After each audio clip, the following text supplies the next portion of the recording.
Imagine yourself under a starry sky, around the warm glow of a sacred fire, where speakers gather to share their wisdom and insights. Creating a sacred space where all are welcome to warm their hands.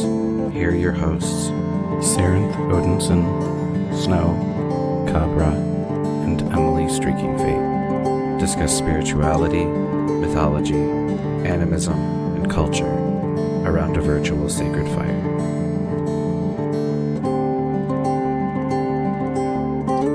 Won't you join us around Grandfather Fire?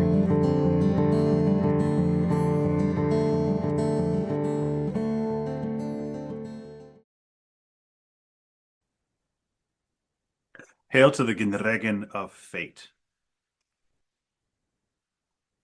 The gods, the ancestors, the Veitir, which bring us where we need to be, who we need to be, what we need to be.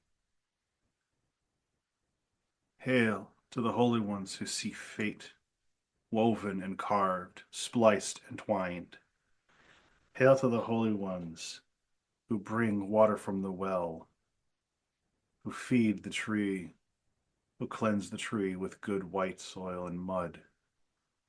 Hail to the holy ones who keep reality moving, forwards and backwards, betwixt and between. Hail to the holy ones who keep the well and the tree alive and flowing and moving. Hail to the blessed ones assigned each of us at birth and death. Hail to you, holy ones, who walks with us hand in hand to who we are. O blessed ones, may I face my fate. May I face it with courage and cunning, with skill and luck and care. May I be all that I am fated to be, and all that I dare. That's Duho. Welcome, welcome, welcome to Around Grandfather Fire.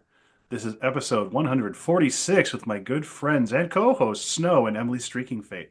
How are you both doing tonight? I am good.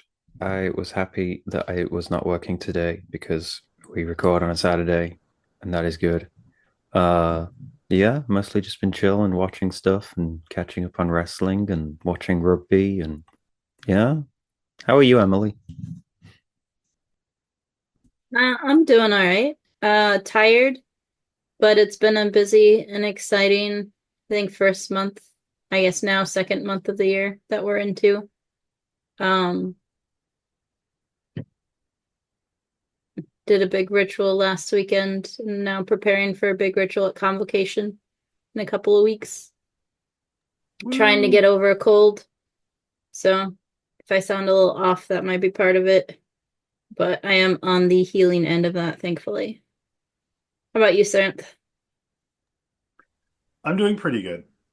Considering I got my head cracked open, my soul's rearranged, and a whole bunch of other wild shit we can get into later. I'm doing pretty good. I've been working on a couple of different projects, including my new Substack, which is actually live now. I've been working on some posts for that, on what I want to do with it in a sort of a longer term format going forward.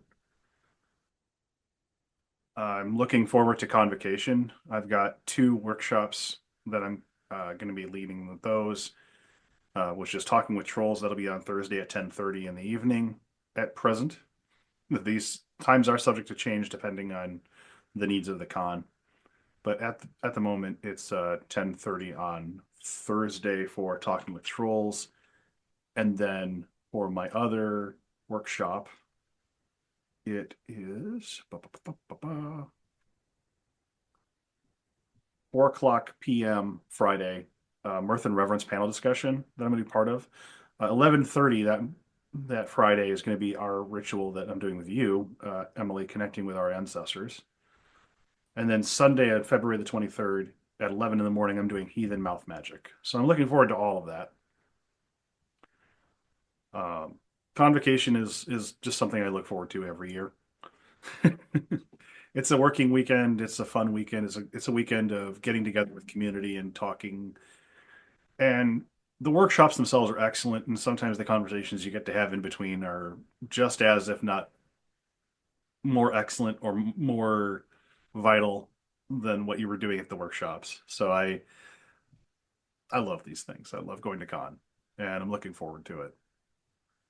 Um, so that's what's on my mind at the moment. Is more content for the Substack, the kind of writing that I want to do for that, and where it might differ from my WordPress. That's something I'm contemplating.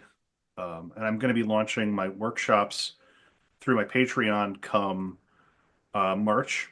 So the first one's going to be being a spirit worker, and I've already got the Humanitix profile set up for that. I can put that in the show notes if we want that.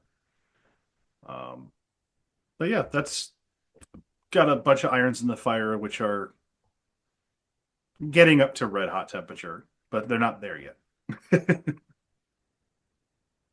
Slowly warming your iron. Slowly, for a change. Like a weird golf euphemism.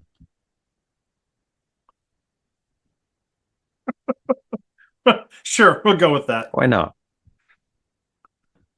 That's why we put them in socks. And golf.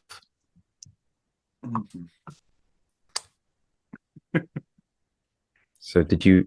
No, go on. Mm-hmm. Oh, I was going to say, did we want me to read the advertisement block from Mother Tree Shamanism now? Sure. All right. So in March, we're going to be welcoming Mother Tree Shamanism to our show to discuss traditional Mongolian shamanism, from practical techniques to spiritual practices and how they can apply to lives outside of Mongolia. Mother Tree Shamanism is led by a traditional Mongolian shaman who speaks fluent English, and twice a year they teach a year-long course in practical shamanism of nomads beginning in February and September. It's a great opportunity to learn from a legitimate source, as much of the information they share is not available in the West, as the tradition is passed on orally. If you are interested to learn more, please check out their Facebook page or email directly to mothertreeshamanism@gmail.com and keep an ear out for our March episode. We will be putting that announcement out fairly soon, I think. But I believe at the moment it is scheduled for March 15th. So if folks have questions that they want me to put that in the show notes, or Emily or Snow to put things in the show notes as far as questions go, please, please, please let us know.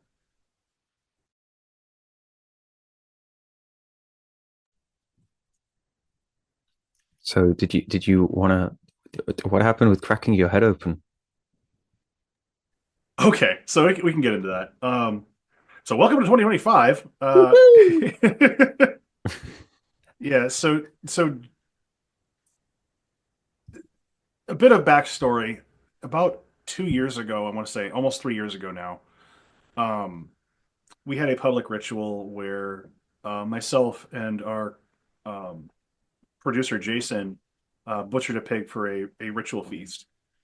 And one of the things that we had an intact skull. So one of the things that happened with the skull was Othin and Mimir wanted the eyes as offerings. So I said, okay, that's not a problem. So we had a sacred fire and we burned those as offerings to them. And at the time, Mimir said, okay, and in about a year, we're going to need you to eat one of those. And I said, what? You what? One of the things that Mimir put down as a challenge for me was to actually consume an eyeball of a cloven hooved animal. I couldn't cheat and do fish eyes because that would be just, way too easy. And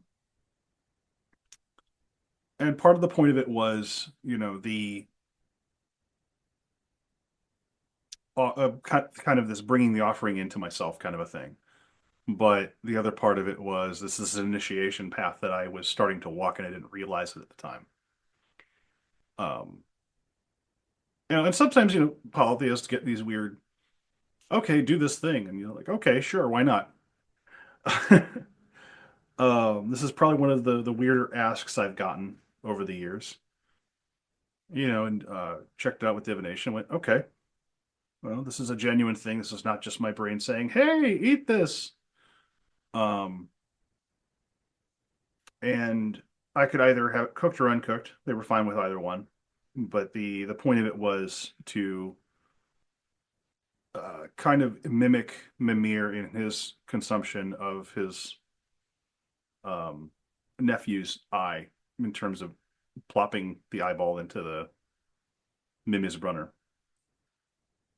And I didn't quite realize the implications until I was actually doing it, because as I was taking this drink of an eyeball mixed with whiskey, uh, the sensation was that I was taking a drink out of his well at this point in time. So this was Mimir handing me a drink out of Mimis Brunner. And I was like, wow.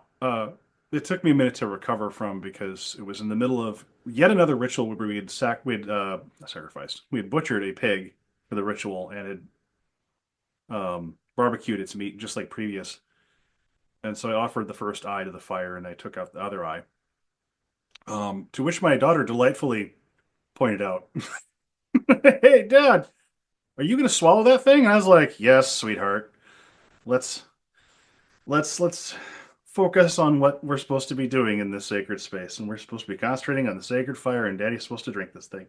Wow, that's really weird, Dad. Yeah, I know, honey. Tell me something I don't know. Welcome to Dad's world, kid. Right. Hey, Dad, do you think I can dig out the next eyeball? No, sweetheart. Do not that's a daddy consume project. eyes without adult supervision. So, But Sarenth did. right. Technically, there were No, other she's- adults around. Oh, okay. Technically. Okay. Although at the time, I'm not sure how many of us would actually satisfy Hmm. the check of being an adult, but Enough of you. But it wasn't like I went into this and went, "Ooh, this sounds like a real fun time." No, I actually did do my due diligence, did divination, asked, what's the point of this, etc.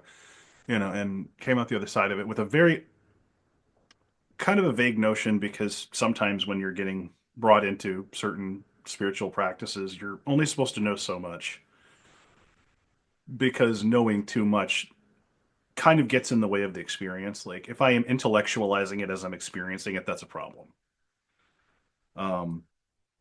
So I was told enough that I knew what I had to do and a vague understanding of why, but it wasn't until I drank the whiskey with the eyeball in it that I was like, "Oh, okay, this is a key, a trigger, an initiation." Okay. And I don't recommend it to anybody, just like as a like across the board thing for the audience. Like if you can avoid doing things like this, I fully advise you to. Um but this is definitely not a thing where I'm like, do as I say, not as I do, because if you're brought to this, you're brought to it, and it's a choice as to whether or not you want to go through with it. But as the first part of it, I thought, okay, that's it. That's the initiation, that's done.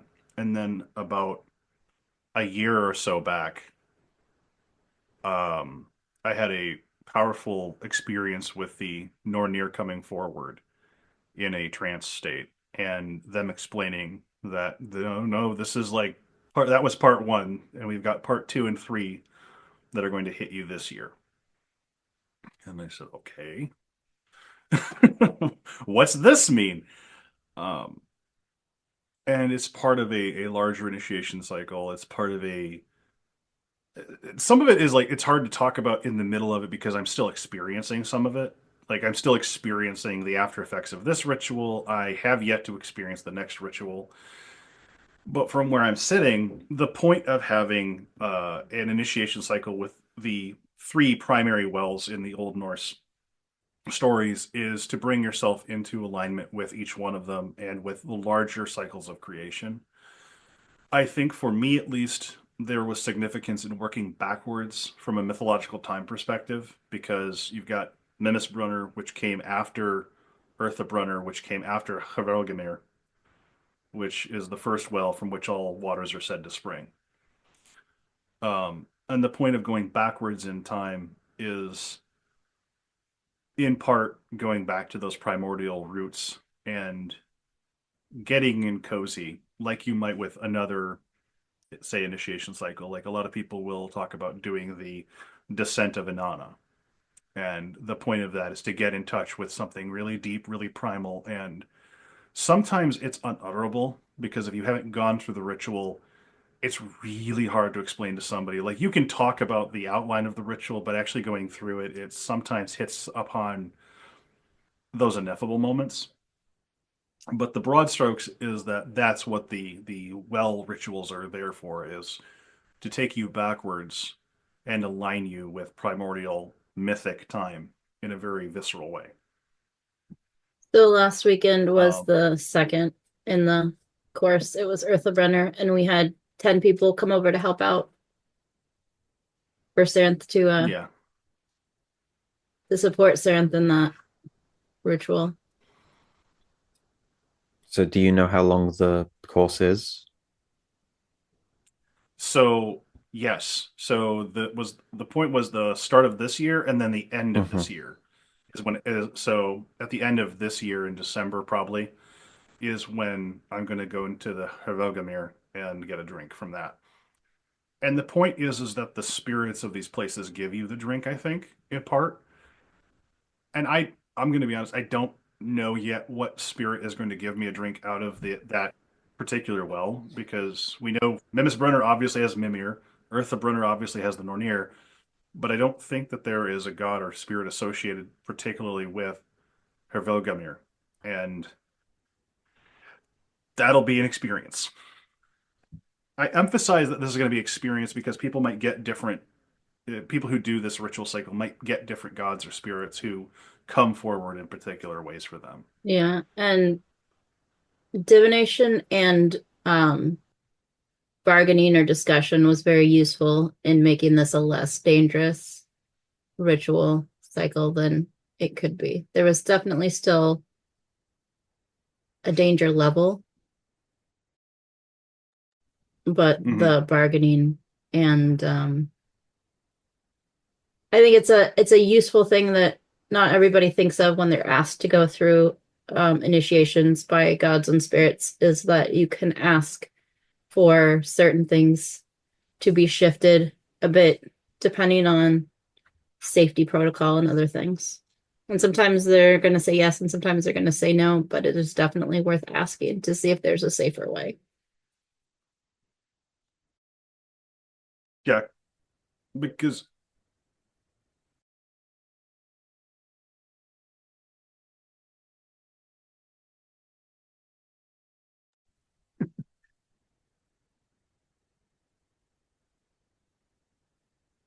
so the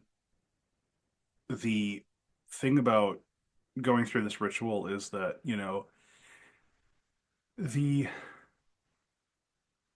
the process for Brunner was very almost like it was almost a solo ritual inside of a community ritual, because the sacrificial ritual that we did and uh, the butchering of the pig and everything else, that was a community part of it. But then the consumption of the eyeball was a very personal thing and a very some people didn't even notice until it was over and they're like, "Whoa, what's up with Sarenth?" Um, this particular one for Eartha Brunner was intentionally more community based, partly because there was this aspect of bringing back wisdom from this well for other people, whereas the Brunner ritual portion was very you're getting your own wisdom, you're getting your own head blown open, you're getting your own head fixed. The point of doing the Brunner ritual was as much for the community to experience that as it was for me to go through it. And so you could kind of look at it as kind of a dual initiation between myself and the community. And that was very much as far as Earthabrunner went, that was very much the point. Uh, and it was something that was emphasized in divination. Like sometimes communities go through these things where it's like, yeah, we're going to do this ritual cycle, and they're intentionally choosing to follow a ritual cycle. Like I've seen it done with the descent and resurrection of Osiris. I've seen it done with the descent of Inanna, as I mentioned earlier. Um, and it seems like this is a particular one that has emerged for heathen groups. And the point of Brunner and I believe Havergelmir is to bring back some kind of wisdom that the community can actually use. It's not just gathering power for its own sake. Like that is part of it. Like a lot of these initiation rituals that I've experienced, like generating and gathering power, Megan, Hamingya, power and group luck. That is part of it. But there's also something with this ritual with Brunner, which was tying the community tighter together. And there's this feeling of twining, right? Like when you're getting ready to ply yarn or you're getting ready to put together a project for weaving, you've got to ply it first and then you can actually like work with it. Otherwise, your string is going to be too weak for the project. And so there's this kind of community empowerment that can come through because this person is going through this portion of it. The community can be stronger. Like the person might act as the guide in the twining process or the thread around which the other threads twist. It's not that the person in the middle is more important. It's just that they are setting the place or they're acting as the guide wire, if you will. I think that Go ahead. kind of communal aspect is also going to make it a lot more comprehensible and tangible. So if you're getting things from the experience and there are people around you guiding and checking in on things and stuff, then people who are less esoterically inclined can still kind of get something from whatever's going on and be involved to whatever degree. Yeah, that's actually really an excellent point. Yeah. It's part of why we do ritual, right? Like when we do ritual in groups is so we can all have a collective experience, even if we're not having the same esoteric experience. Yeah, I am grateful that we had so many people willing and able to participate and help out. Because I think at least 5 of the people came from places that were like an hour and a half away. Like a one-way drive was an hour and a half or so just to get here. And we had a few people that were designated as ground crew to help check in and check on everybody else. And everybody that came had a role. It's something to do, and everybody's presence was super, super useful. So yeah, I am very grateful that we have like an active community where we are. Yeah, same.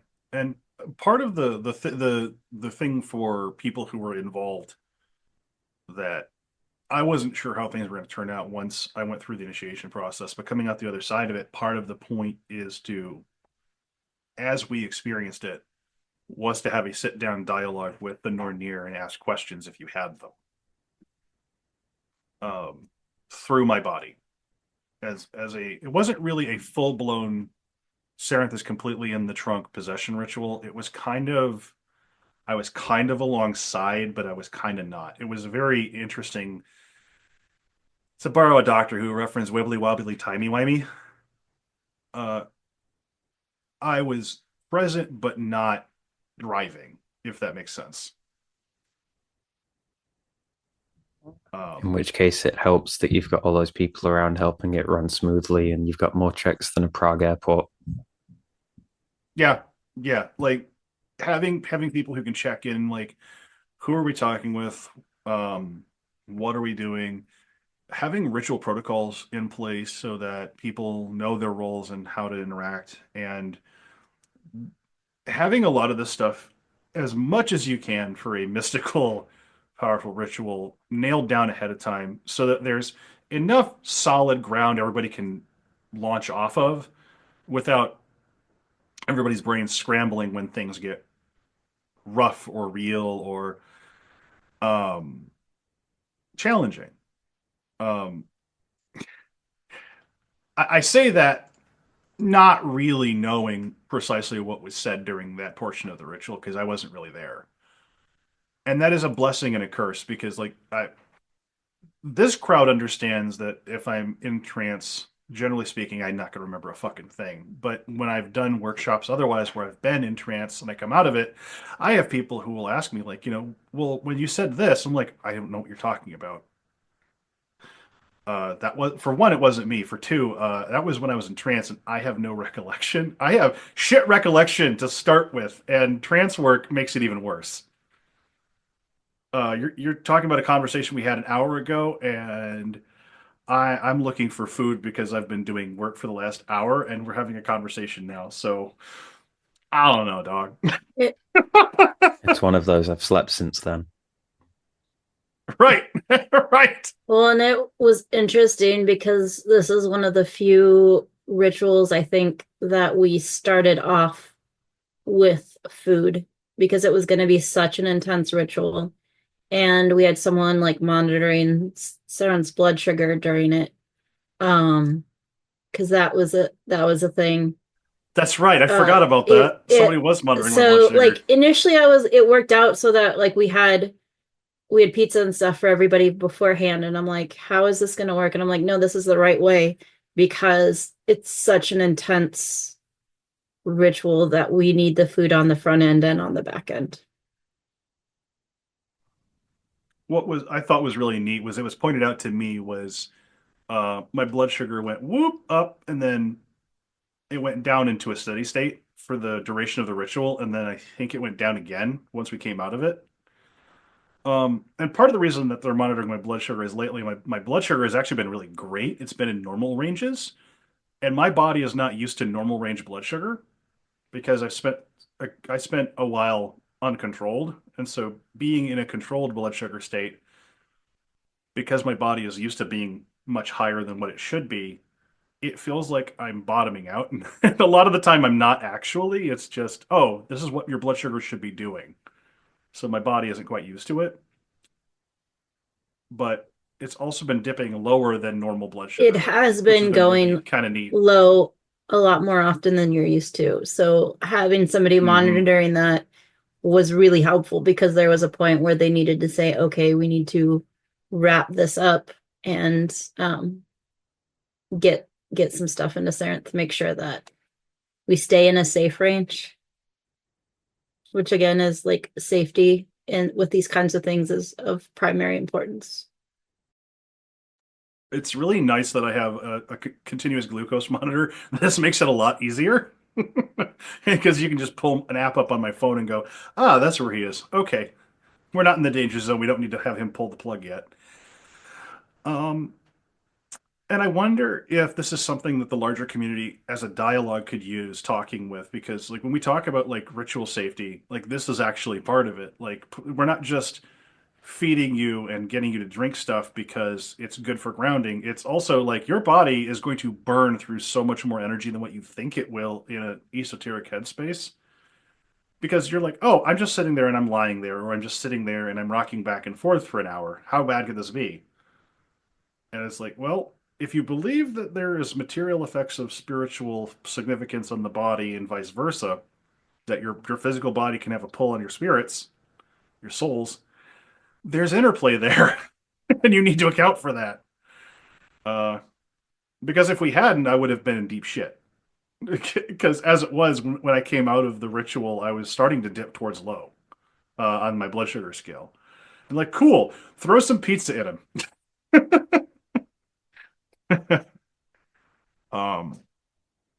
It's one of those things where having a really informed and on the ball community is so important because safety is number one. Right? You need to be able to, even if you're going through a death and rebirth experience, it should probably be much more spiritual and metaphorical than it should be a literal death and rebirth experience. Although that's a separate conversation.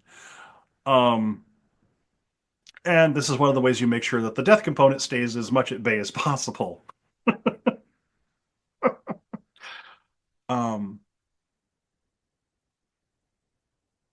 One of the things that I thought was really neat from my perspective as having gone through it is I feel, in retrospect, a bit more unmoored from time because there's something about that ritual that really kind of made my brain click that what we think of as linear time is like an axis of experience as opposed to being. Does that make sense? think so.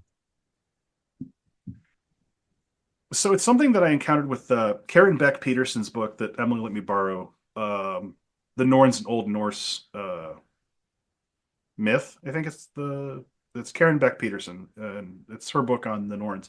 It's something that she points out is that fate as a concept isn't like talking about a place and time. It's more like if you were fated to do something, it's because you were set up to do that thing. Like if Sarenth is here to, I don't know, make nachos, he is fated to make nachos, not at a particular point in time, but because that's what he's here to do. Like the time is like, oh, it's not immaterial, but it's almost, you can take a mulligan on it as to when it happens, but nachos will be made. Right. Hmm. And that part of that conception of time has to do with like the function of their names in terms of the Nornir that we know of, Urthur, Verthandi, and Skuld, because Skuld doesn't translate directly to the future. There's aspects of it, and it's one of the things that Karen Beck Peterson goes into is why her name is often translated into the future. It's not just because of the association with the Morai, the Greek fates, but it's also got some teeth to it, but it's much more metaphorical. And what Skuld's name translates to is debt. And she's said to be the youngest of the three. And this isn't quite about linear time thing. You know, when you're sitting down, you're reading the sources, you know, you're kind of like experiencing the sources with the baggage of all the things that you're thinking and all the things that you've ever thought about in terms of past, present, and future. And if you're translating Skuld's name to future instead of debt, there's an entire mind shift that happens with that, right? Because you're not really talking about the future, you're talking about like what is owed to the future, what is set up for the future, what needs to happen for the future to come to pass, that kind of thing. That's interesting. I'll have to look into that because I know in Balshat's The Well and the Tree, he talks about them as being what has been, what is becoming, and what shall inevitably follow. Mm-hmm. So if you're saying that this person has worked out Skuld as being debt, then that's a different take that I haven't come across before. Because it's interesting and revolutionary in terms of your thinking about how the concept of what the future might be works. Because Balshat's whole thing is that the ancient Germanic sense of time was bipartite rather than tripartite. And so it's the past or the present and the non-present, or the past and the non-past. And so there's what was, and then what is happening in this very moment, what is becoming, and then what shall inevitably follow as a result of what has been, as the past is ever growing and being fed by what is occurring in the present. I think that actually works really well with what Karen Beck Peterson's pointing out. That bipartite idea of time as there's the present and the non-present makes a lot of sense. Especially when you dig into etymology of Verthandi's name, Urthur's name, and both of them being etymologically related, and one being the past participle and the present participle, I believe. I'm not very good on my verbiage. Don't quote me on that. Definitely read the fucking book. But there's interplay between Urthur and Verthandi, and there's a scholarly point of thought, and I don't think Beck Peterson agrees with it, but some scholars have made the thought known that not that they're hypostases of each other, but maybe that Verthandi is an inclusion from Snorri in order to make this thing make sense. And I don't think I agree with that either. Like, it doesn't track, at least as far as I see it. And whether we're looking at a weaving metaphor or a spinning metaphor or a carving metaphor, it doesn't make a lot of sense from that perspective either. Yeah, and then the whole idea of kind of feeding the well and the well being replenished and feeding the tree, which then cycles back into the well, and kind of the past ever growing and moving everything forward kind of falls apart under that theory. Right. That's one of my bigger issues is that cosmologically this makes no fucking sense if you take her out. But I mean, consensus across the board is pretty much that it is a different system to people's idea of the three Watis or the three Moidai, or this kind of classical idea of past, present, and future is very much kind of viewed as a different thing. I think it works with the tripartite understanding of time, but I think it runs so counter to it at the same juncture that when you start, like, you can understand, I think you can understand them in that fashion. I think people have, and I think at one point I did. But partly because of as a result of this ritual, but also as a result of digging into the source material even further, you kind of lose that. And I mean, especially. No, I was going to say, and it's also interesting if you look into ancient Greek stuff and ancient Egyptian stuff as well, where you see simultaneously a concept of linear time and a concept of cyclical time, and those two things existing simultaneously, and kind of the one being contained by the other and coexisting with the other, which then is also going to impact kind of mystical experiences and greater philosophical musings. So when you're having all of your mystical esoteric experiences where things don't necessarily occur in linear time, that kind of could fit with that. Yeah. I think that some people have put forward, oh, linear time is a trap. Like, no, linear time is just unfolding in the similar way that the Mobius strip folds back in on itself. Like, you can see that there's a point in time where you're here and then you're there, but then eventually you're cycling back. And I think it's important to note that it's not a circle. Like, it's a cycle. It's not a circle. And there's a difference there. So when we're talking about mythopoetic stories, when we're talking about how we relate to time and understanding and all that, I think that there's actually a lot of ground to be mined, because if your experience of a god is not congruent with their myths, I don't think that that's necessarily a problem. I think that the myths are a roadmap, and that in the grander scheme of things, our gods can go through cycles too. I don't think that our gods are absent from this because they're all bound up in earther or weird, just like we are, because they're not outside of that flow. They're not outside of the matrix of the weaving or the carving. They're part of it. They're co-creating. So they're in the thick of it with us, if that makes sense. Yeah, I think it makes sense. But I mean, also, even without necessarily wading into the theological discussions as to whether or not the gods are subject to the cosmos and all the rest of it, just the fact that people's subjective experience as individual humans varies so wildly that one person's recording of events and another person's recording of events, even if it's the same event, aren't going to align. That's a very fair point. Because I mean, there's the cliche of the blind man and the elephant, but I mean, one person can listen to a song and go, "Oh, that was really funny," and another person listen to the same song and start crying. So these things happen. No, that's a very good point. And yeah, even with, you're 100% correct. I appreciate you bringing that to the fore, because I'm curious to see, to that end, I'm curious to see what the other participants in the rituals' experiences are longer term as we go through the years.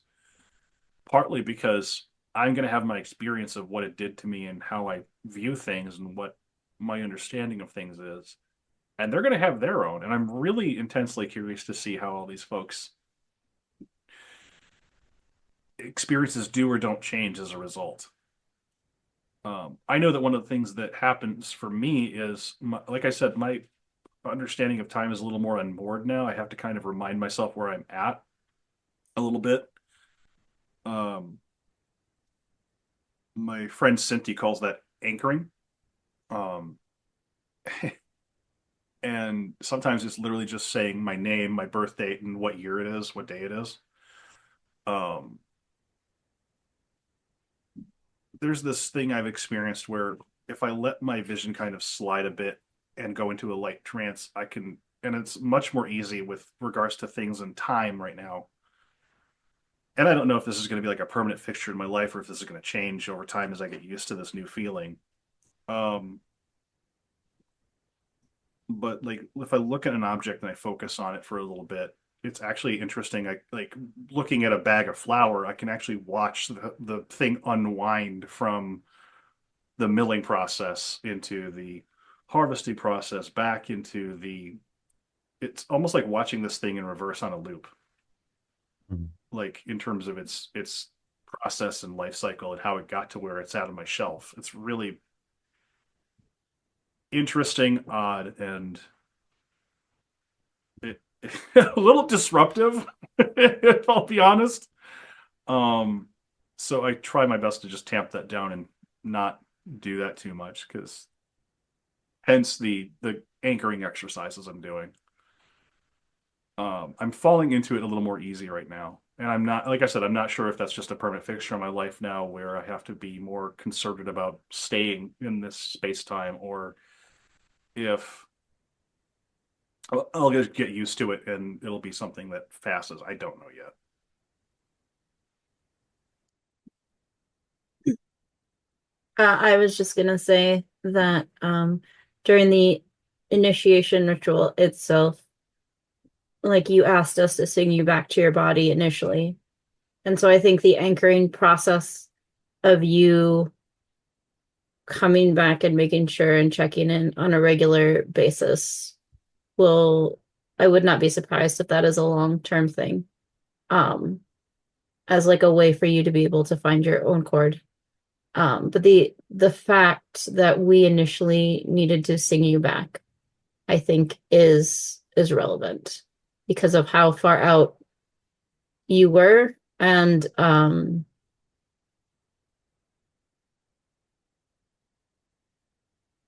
being aware of that, which again, I think is why it was a community ritual. And I am and will ever be so very grateful that everybody came who was able to. Because there's no way we could have done it as safely and successfully as we did without everyone who showed up.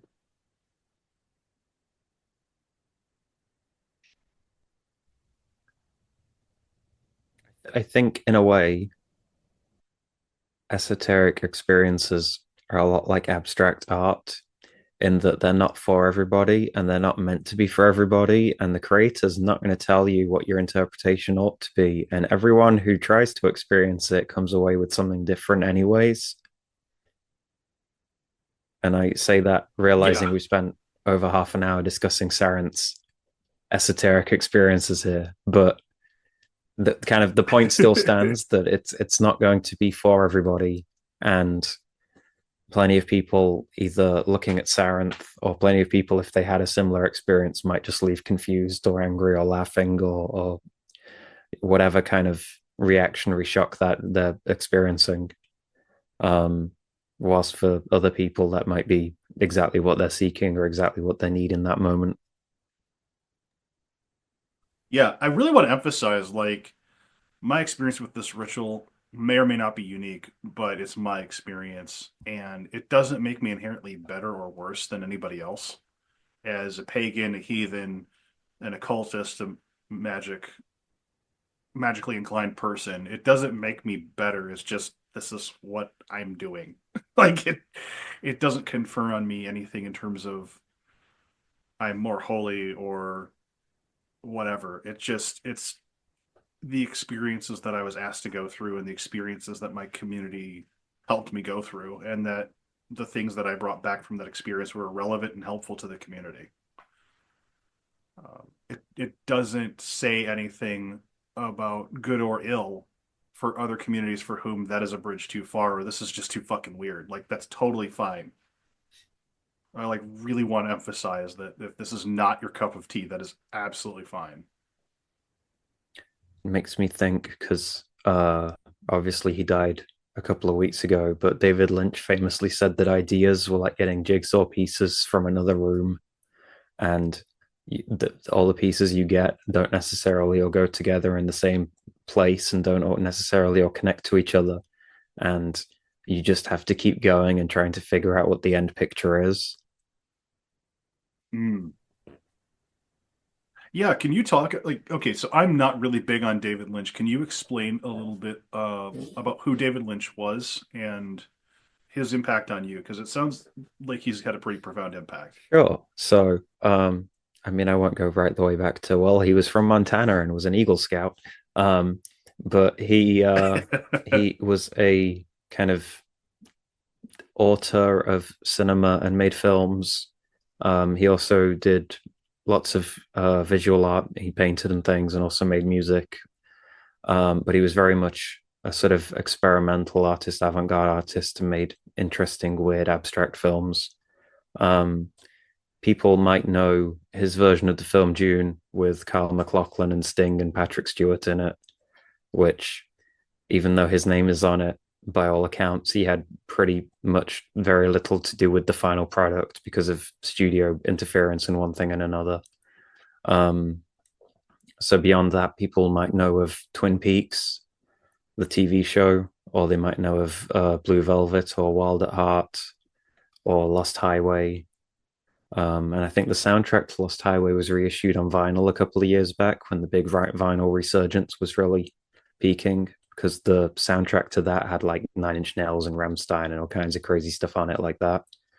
But yeah, because David Lynch's whole idea with cinema was that watching a film should be like having a dream.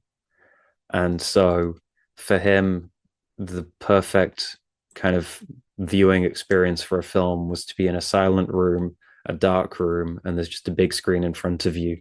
And that's kind of what you're focused on.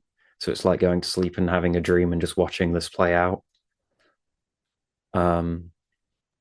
Oh, that's fucking Right? cool. And so then that's why in the more kind of overtly Lynchian films, it is kind of abstract, and there's lots of kind of symbolism, and you'll get flashing images as scene transitions, or it'll suddenly cut to black and then you'll be somewhere else in the next bit. He likes like montage stock footage of roads and the lines on roads, and that's often viewed as kind of metaphor for time passing or being in a different location, that kind of thing. Or the traffic lights will suddenly appear on the screen and then change colors, and that's going to potentially indicate the mood of the next scene or something. So it's kind of interesting. And so that idea of film or art as being dreamlike is kind of interesting. And so you talking about your esoteric experiences kind of makes me think of that, because his films and TV and Twin Peaks and things aren't necessarily linear and aren't necessarily kind of playing with those kind of famous Hollywood archetypes and things like that. Like, it's not a big Avengers type film or whatever. You often do leave after the first thing just kind of scratching your head, being like, I'm not sure what I watched. I think I like it, but I don't really know. And then you kind of go watch it again and be like, oh, I thought that was that, but now I think it's that. And famously, he never said what any of it meant. So yeah, to my earlier point, it's like if you have an esoteric experience or whatever, you can do divination and ask the gods, and they're not going to tell you outright explicitly what things mean necessarily. You kind of have to muddle through and figure it out. I had so this isn't a Lynchian experience because, like you said, Lynch was very much not involved with Dune.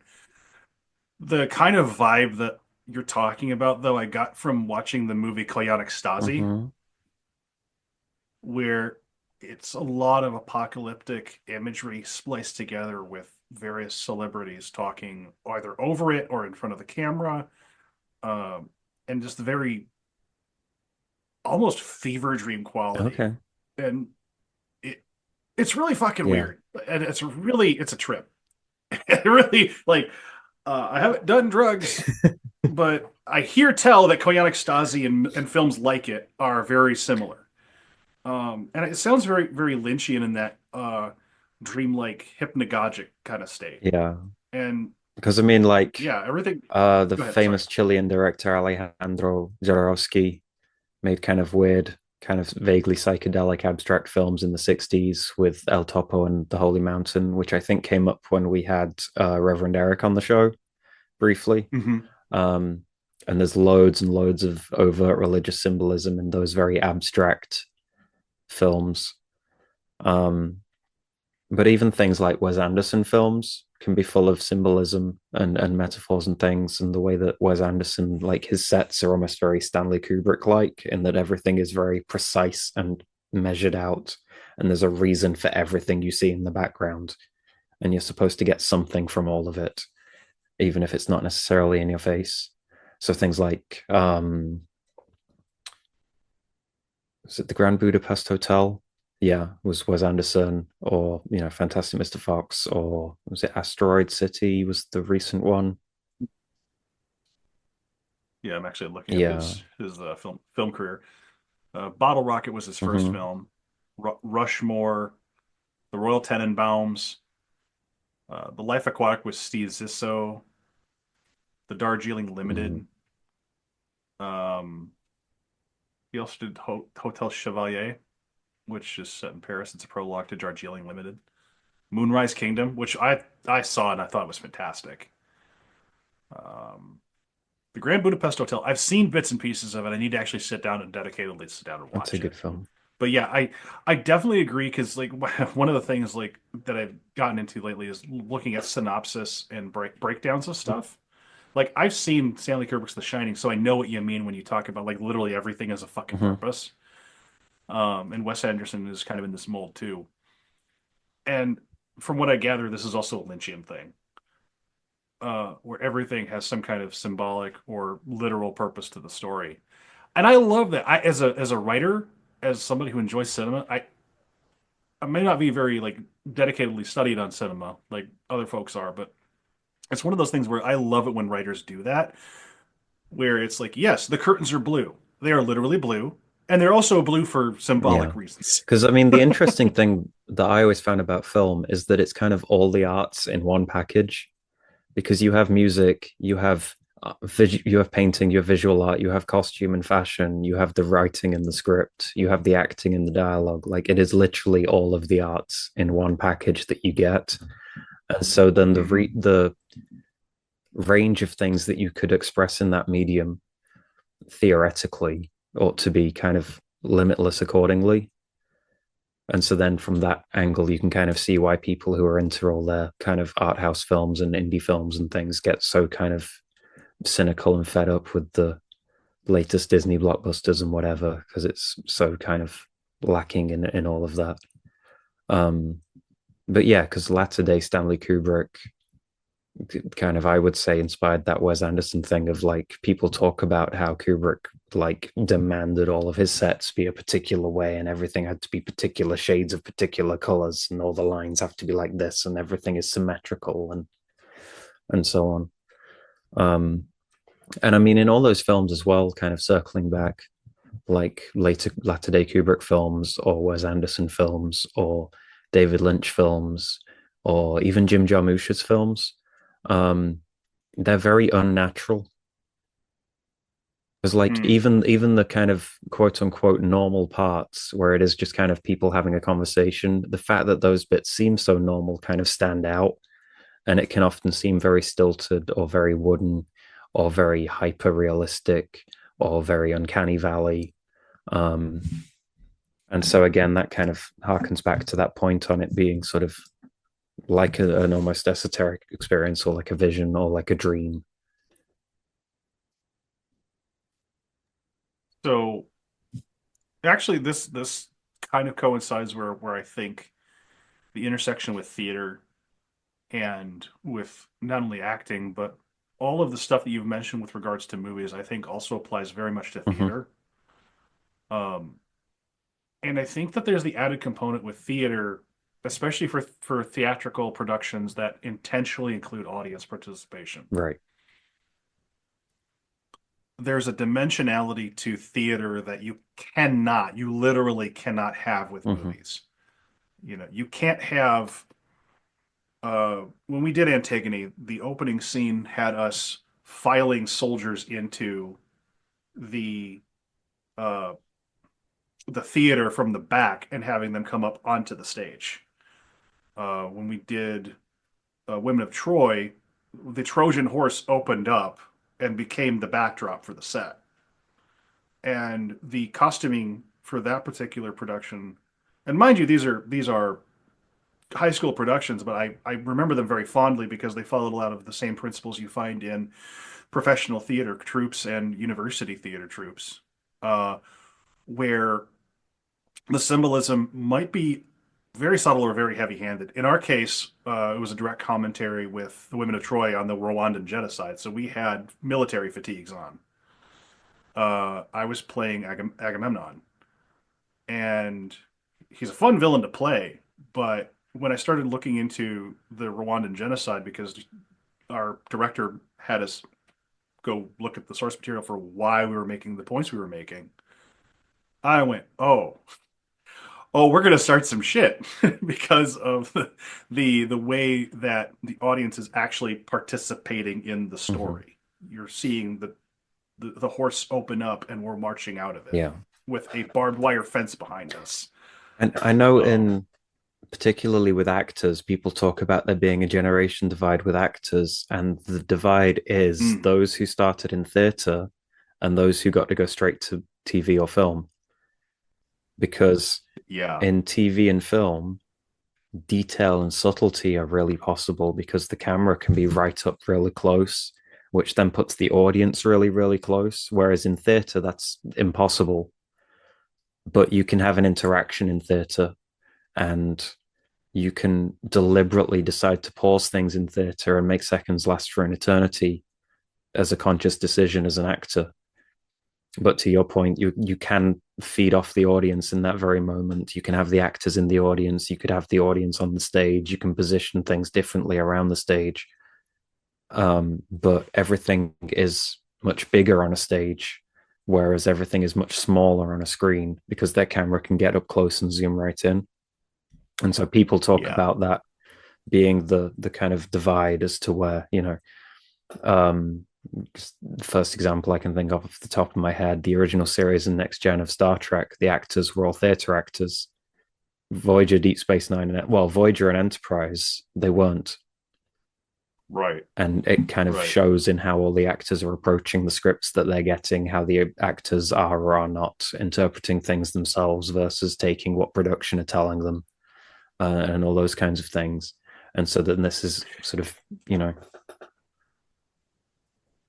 There's also I think that it starts from the ground up too, because stuff that's made for TV now, the script treatments that I've heard people talk about, like with Star Trek, where they go back in these retrospectives over how the show developed, a lot of that shit is intentionally bringing in the theatrical elements, as in the theater, not as in movies.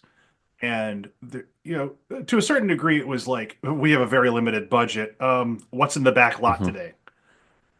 And that this is something that comes up with video games as well, that the limitations of the art style that you got that day, that century, or whatever, makes a big impact on what you're able, willing, and capable of doing in that space. Because, what we think of as pixel art nowadays actually isn't really pixel art when you look at it on a CRT screen. All the edges are smoothed out. So there's this entire generational divide between those of us who had CRT monitors and had, quote, pixel art in the retro format. And they're modern pixel art is very blocky and very stylized. And it's great. I love it. But it's kind of like the difference between theater actors and movie stars nowadays in terms of how they approach the craft of acting, is that, the theater had certain demands that it placed on you, like script writing, treatments. You can't make last minute changes to the script and send it off. You had to either fax it over, you had to literally run that damn thing over, or you had to make changes with pencil in the moment and then feed it back to the studio so they could update the actual script. There's a whole chain of knock-on effects from technology and art and cinema and everything else that chicken and egg it, right? I mean, also one of the things that I think is really neat about a lot of these auteur filmmakers that you've mentioned is when they get the studios off their back, how much more they're able to actually do. Mm-hmm. Yeah, I mean, a film like, I don't know, Jim Jarmusch's Coffee and Cigarettes would have never happened if Disney had been the ones producing it. Just what's your premise for a film? Well, it's a bunch of vignettes with people talking about coffee and cigarettes, and each vignette tells you something about life. What? Like, right. But you watch it and it's great. Just on paper, you go, well, the cast includes Tom Waits, Iggy Pop, 2 members of the Wu-Tang Clan, and Bill Murray. What? Really? Oh, yeah. Oh, I gotta go watch this. There's no way that something like Disney or Universal are going to back that. And yet that's a Jim Jarmusch classic. I actually think that's a really important thing. And I think that this is where time and cycles actually is instructive, because what we're seeing with studios now is the same shit we saw when MGM was buying up all those independent studios and eating them. Oh, yeah. We're seeing it massively with video games. What we're seeing with video games and what we're seeing with streaming services is exactly what we were seeing with films, film companies this time 100 years ago. Yeah, for sure. And so then that's something that will either eat itself or people will actually step in and figure it out and save the day. But a point that you made, which I thought was maybe worth expanding on and can actually connect back to our religious practices and spiritual practices and stuff, is when we talk about theater and film, it's kind of, are you involved or are you just watching it, is very much a question when it comes to ritual. But then when you bring in video games, then comparing theater and film and comparing video games, you then start getting into the conversation of active and passive mediums and kind of how active or passive are you in your practice? Are you simply receiving things and watching things go by, or are you actively kind of doing things? Because if you're playing a video game, if you let go of the controller, the game stops. Like you have an idle animation maybe, and there's score still going, but you don't get any more gameplay if you let go of the controller. Whereas with a film, you can sit there and do nothing and the film will just play. Like it is an entirely immersive experience, and you get David Lynch's dream idea, but you're not actively doing something to keep it going. Whereas with reading books, with playing a video game, you're actively required to do something for the medium to unfold. And so then that's kind of an interesting question to bring up when it comes to ritual, or when it comes to magical practice, or when it comes to learning even. Yeah.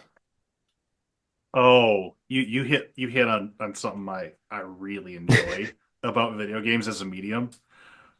So I don't know if you've ever heard of it or if you've ever played it, but Spec Ops: The Line really fucks with this idea. For those who haven't played it, I think it's from 2011. It's a first-person war shooter game. I'm going to spoil it because I have to in order to talk about it. The crux of the video game is that it starts off like a shooter, like any other Call of Duty, Battlefield shooter. And then you get started to ask to do horrible shit to people. Because Spec Ops: The Line takes place in, I think, Afghanistan. And it actually rides that you're in the cockpit, you're making choices. You get different endings and different experiences depending on what horrible shit you do or don't do. If you are willy-nilly treating this like a rail shooter, your character is going to suffer from PTSD, and you get to experience that right along with them, with all the ups and downs and terror. And it was really controversial at the time because it came out of nowhere, because the marketing for Spec Ops was as a usual shooter. It's like another regular war game, like another Call of Duty type. Yeah, making a game out of war. And then it kicks you in the mouth. It came out and everyone played it and they went, huh.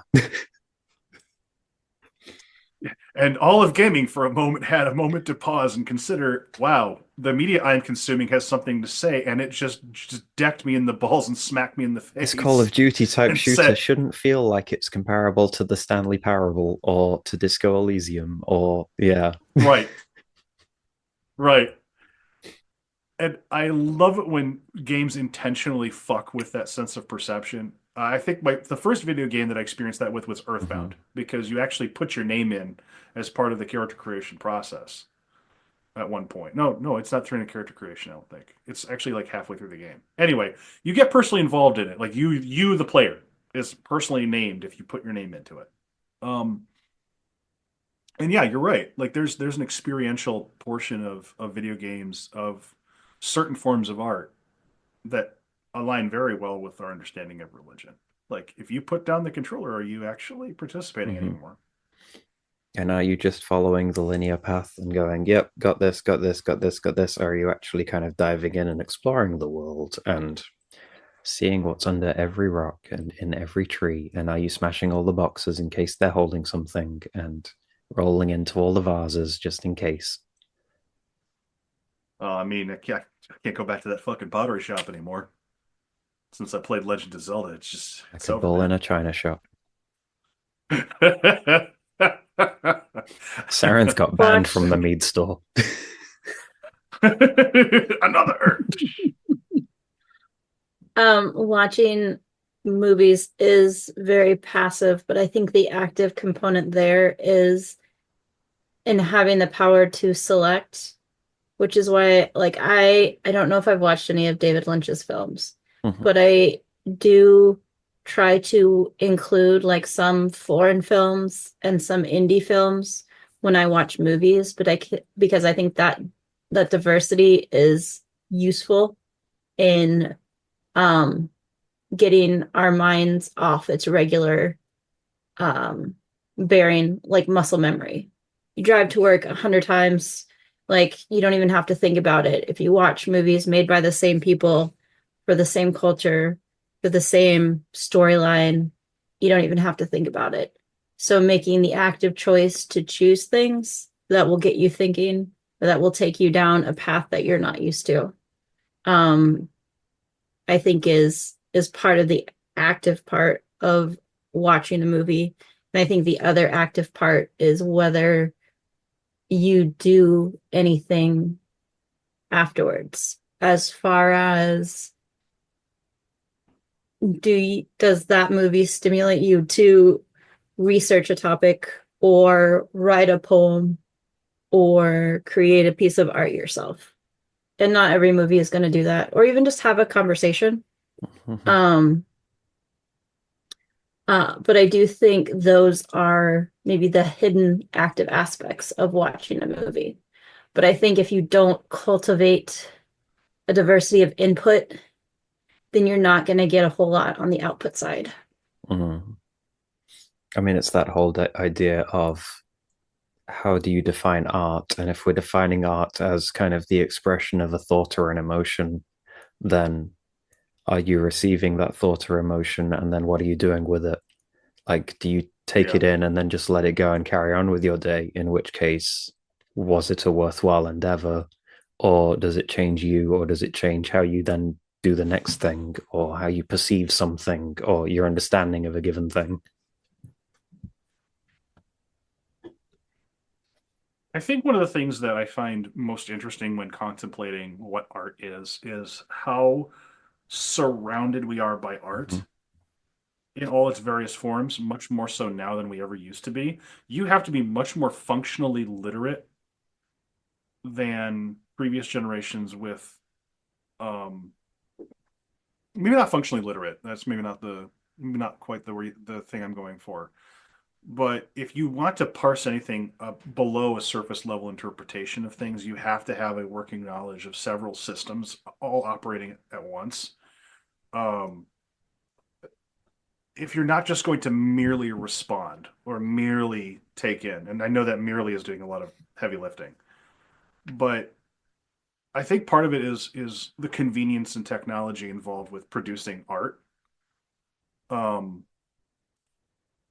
So it's really easy to silkscreen compared to what it used to be 20 years ago, even. It's really easy to direct to garment print versus what it was 20 years ago.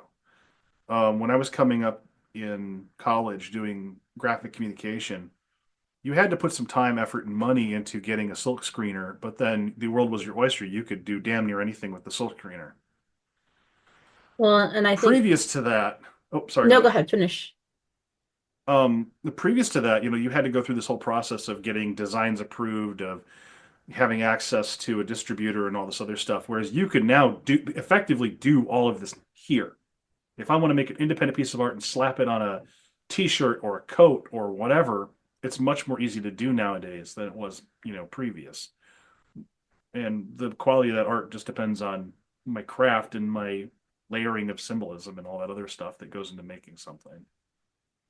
Sorry, please go ahead. No, I was just gonna say it's interesting when you apply like that thought to ritual, and that we have so much access to written rituals now that people have created and put out in books or online.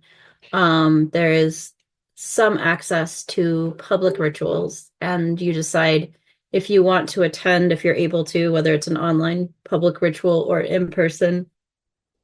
You decide if you're going to attend, the extent that you're going to participate, and then rituals that you develop for yourself.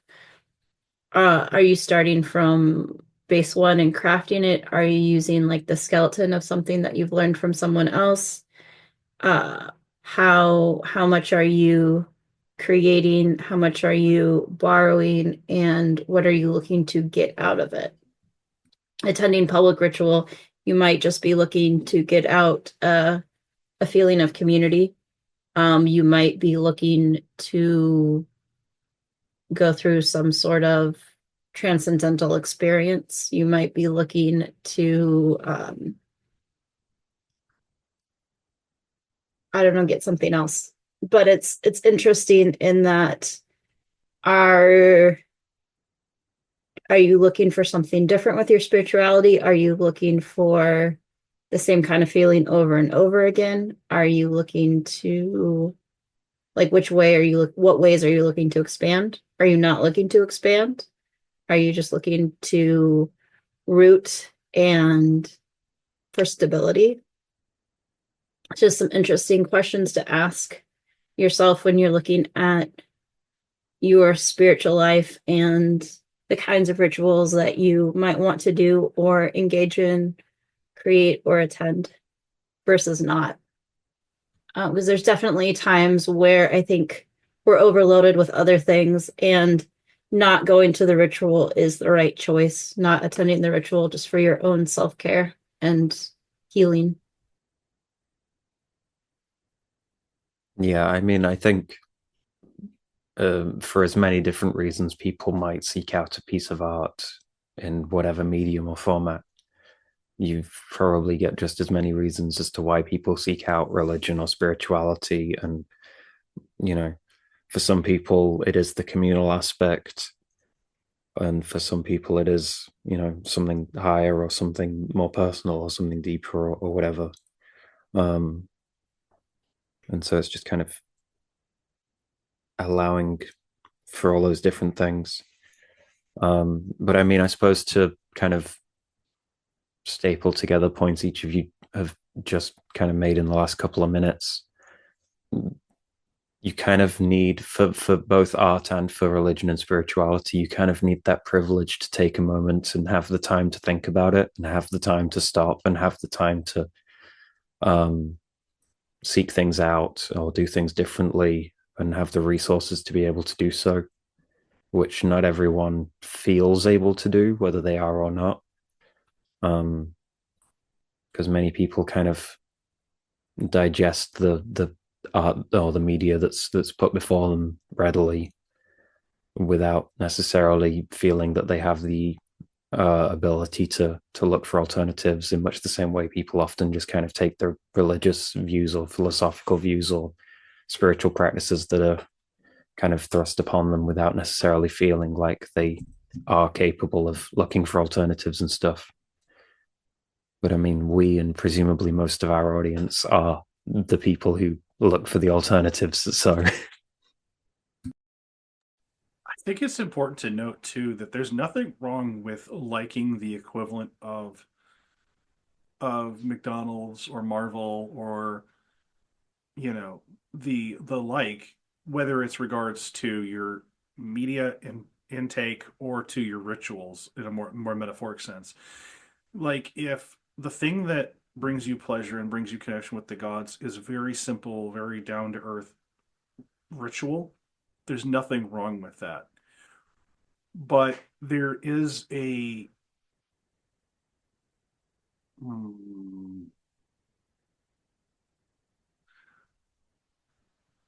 hopefully what is going on, ideally what's going on is not that you are just mindlessly engaged in a rote ritual or prayer, but that you're definitely in the driver's seat and you're doing these things with intentionality, with care, even if every ritual you do looks exactly the same from birth to death.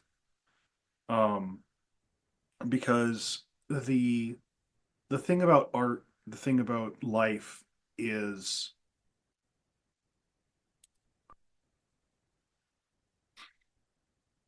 it's so multifaceted. To say any one thing about art, life, religion, I feel like I'm going to be out of step. But there's almost a tragedy I feel when people sleepwalk through their religion, or when it is such a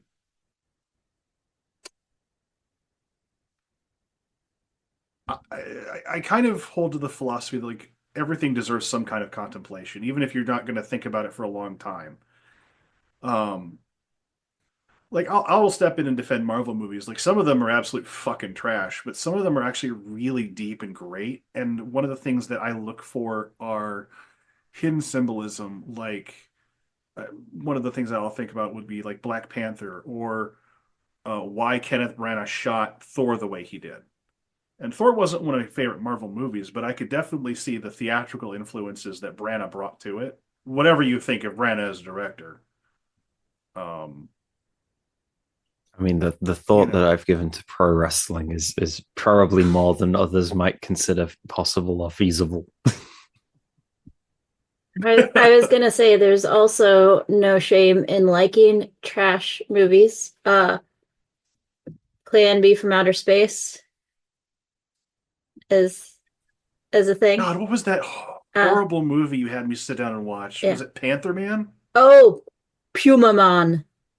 Puma Man. Jesus. Yeah. Oh God, that was so bad. That sounds amazing. It is amazing.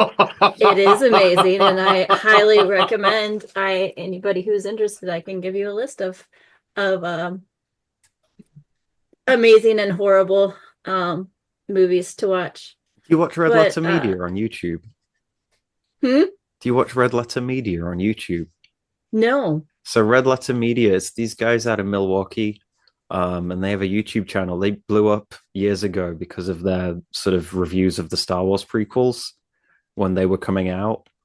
Oh, is that the Mr. Plinkett guy? And so they have a whole YouTube series called Best of the Worst, where they watch like B movies and random VHS tapes that people send in, and they have like random black spine tapes where they don't know what's on them till they start watching them. So they end up with all kinds of crap, like, you know, it could be a Japanese fiddle player in the southern US, or it could be a training video for people working at Safeway, or it could be like some attempt at trying to make a Police Academy 7, or God. And it's amazing. I was lucky enough when I was living in Nebraska, I had friends there that had cultivated a great B-movie section in their home library, and also other friends there that introduced me to the Nudist Camp zombie musical. That might not be the actual name of it, but that is basically the plot line. So yeah, I'll go look for it. It's fucking terrible. There are a lot of quality bad movies out there, but when it comes to like the religious practice, I do think making the choice is the important aspect. There is nothing wrong with your religious practice looking like a bad B movie if that works for you. Or for myself, I cycle through all kinds of different ways of doing things. There are times where it's a lot more formal and a lot more flowery. There's times where it's a lot more Puma Man style. and it works as long as it works for you and your spirits. Like, that's the important part. Making the choice, because I know that there are people that absolutely love McDonald's and that's going to be their choice every time. And there's nothing wrong with that. But if it's letting other people bring it to you and it's not something that you're like, oh yeah, this is actually what I want, then you might be missing out without realizing it. I mean, it's kind of a point that I've made before when people start talking about their kind of dreams of pagan religions becoming the world's major religions. And I kind of point out that a lot of the people that seek these out are the people that look for the alternatives. You know, we're the ones that didn't want to listen to the top 40 radio, so we went to go find other genres. With the people that didn't necessarily want to watch the new big summer blockbuster, so we went and looked to see what was in the back of the Blockbuster stores. With the people that didn't necessarily want the religion that we grew up with or grew up around, and so we're looking for the weird alternative quirky things. And so if these religions became the major ones, then a big pull factor for so many people is just gone. And so I think a lot of the people who are here for that would just leave, and you would then lose that as a big draw factor for people moving forward. Mm-hmm. So I found it. It's called Nudist Colony of the Dead, and it is fucking terrible and hilarious. But you're right. You're right. And your interaction with art and your interaction with ritual needs to be something that's actually useful and speaks to you. So even if it's not my cup of tea, like, there's plenty of religions out there that I will never engage in because I already know from the jump that evangelical Christianity is just not for me. I would make a terrible evangelical Christian. But for somebody, that's their bread and butter. That's how they get through the day. And I can have my opinions on it, but okay. let a million trees flourish as opposed to just one, right? Yeah, because I mean, I think one of the things that I got from so many of the different kind of alternative musics that I got into was that kind of sort of a fierce individualism in that it works for me, I don't have to make this work for you. And also just an openness to other ideas and things. And kind of, I mean, I'd written before about how in industrial music, they often repurpose ideas from the mainstream and use them in different ways to kind of subvert popular messages or whatever. And it's that kind of taking things and reinterpreting them in accordance with what you understand them to be or what you think they could be, rather than what the creator necessarily intended. Which is kind of an interesting way to approach ideas and to approach concepts and approach things. The notion of consistently remixing and reevaluating what it is you're taking in and then spitting it back out into a format that you agree with is one of the things that I appreciate a lot about industrial music, broadly speaking. And it's actually one of the things that I appreciate about the more recent trend in sampling music for stuff through EDM and techno and all that. So the trend for the last couple of,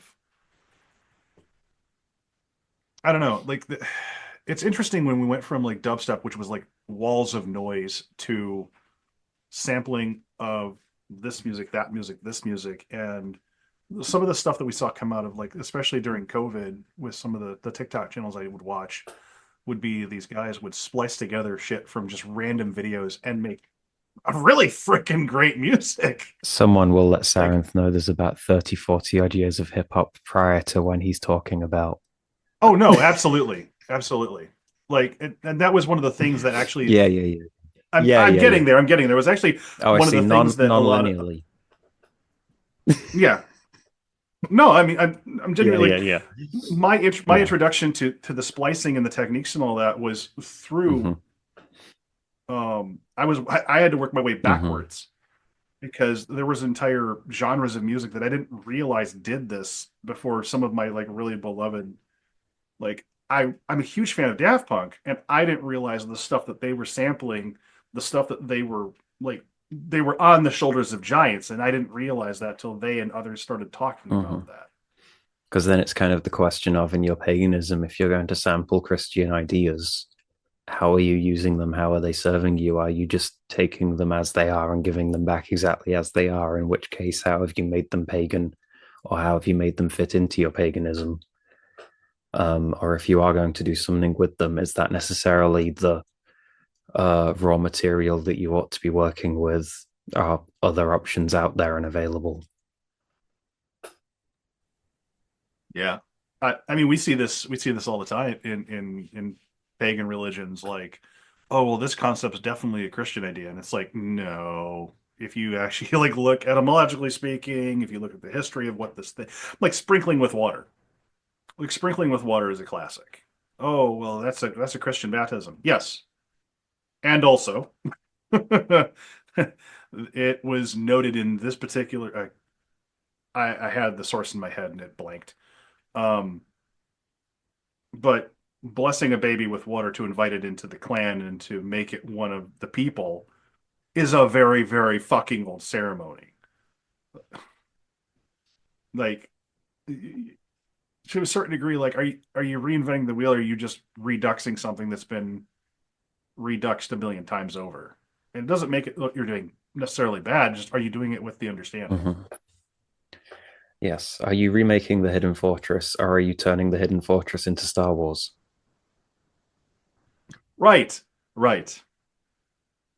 Well, and I think the diversity in community helps with like having a healthy community and different ideas. Like with Sarent's initiation ritual, there were people there that were not heathen at all. They were just all people that are part of our like spiritual community that were willing to come and participate and help out in different ways. As Zac Efron once sang, they were all in this together. Exactly. Yep. And we have participated in other rituals that are not heathen. I mean, to be fair, neither of us is only heathen. Right.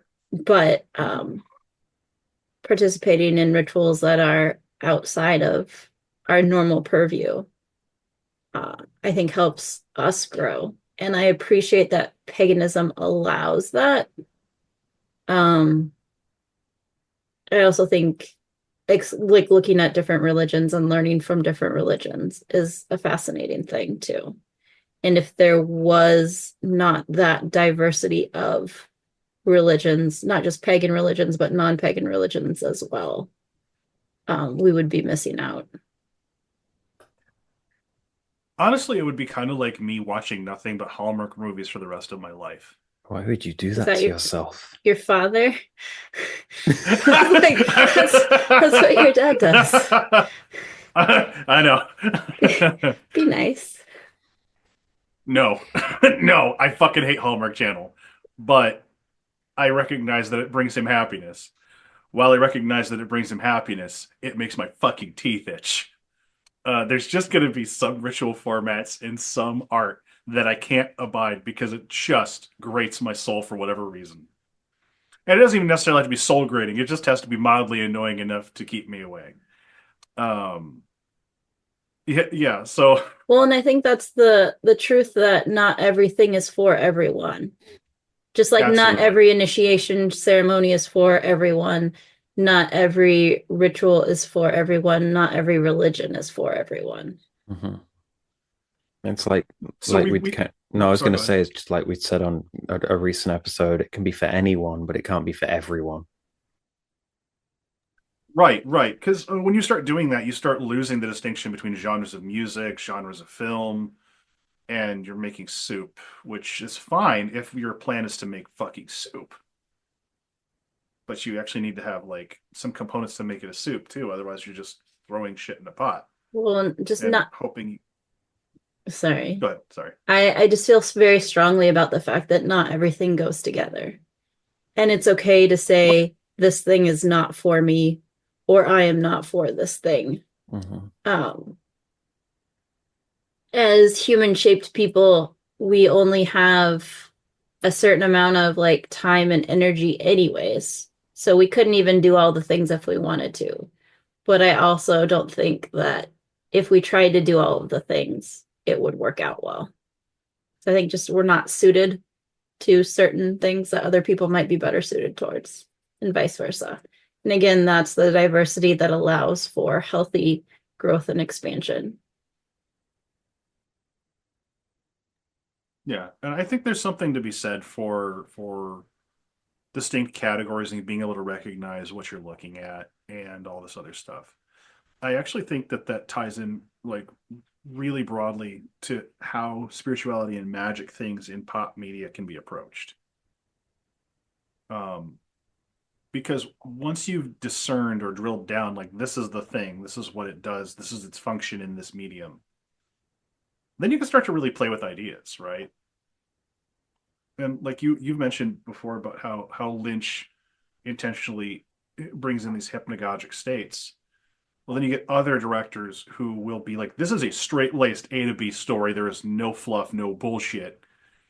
And they're almost anti-Lynchian in their approach. And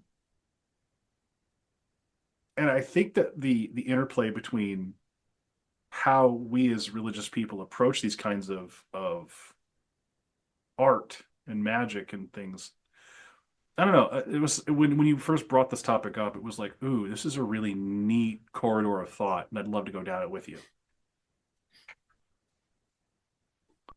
Yeah, I mean, some films are The Expendables 2, and some films are the third series of Twin Peaks. No one is watching the Expendables films and going, oh, what a profound insight into humanity and international relations. That moment where Sly Stallone blew up that tank to solve that dispute with the drug dealers. This will really impact my life moving forward. That you kind of watch that film and go, yeah, Stallone blew shit up. It was awesome. And then, you go watch the third series of Twin Peaks and you sit there and go, wow, what does that all mean? Huh.